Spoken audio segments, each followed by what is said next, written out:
ভোলা জেলার মনপুরা উপজেলার ঈশ্বরগঞ্জ এলাকার ৬০ কলোনিতে সাম্প্রতিক জোয়ারের পানিতে ক্ষতিগ্রস্ত অসহায় ও নিম্ন আয়ের পরিবারের মাঝে মানবিক সহায়তা হিসেবে ত্রাণ সামগ্রী বিতরণ করেছে বাংলাদেশ কোস্টগার্ড। প্রাকৃতিক দুর্যোগে বিপর্যস্ত মানুষের পাশে দাঁড়িয়ে কোস্টগার্ডের এই উদ্যোগ এলাকাবাসীর মধ্যে স্বস্তি ও আশার সঞ্চার করেছে।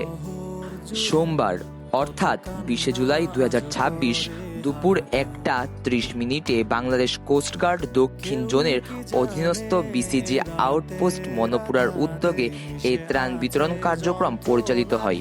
কর্মসূচিতে নেতৃত্ব দেন বিসিজি আউটপোস্ট মনপুরার কমান্ডার লেফটেন্যান্ট ইকরাম মোহাম্মদ নাসিফ।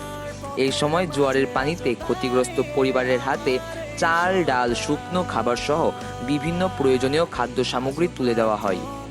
স্থানীয় সূত্রে জানা যায়, গত কয়েকদিনের টানা অস্বাভাবিক জোয়ারে ৬০ কলোনির অধিকাংশ বসতবাড়ি পানিতে তলিয়ে যায়।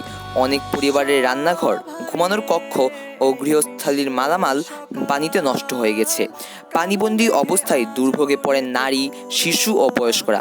নিরাপদ খাবার ও বিশুদ্ধ পানির সংকট দেখা দেওয়ায় অনেক পরিবার মানবেতর জীবনযাপন করতে বাধ্য হয়।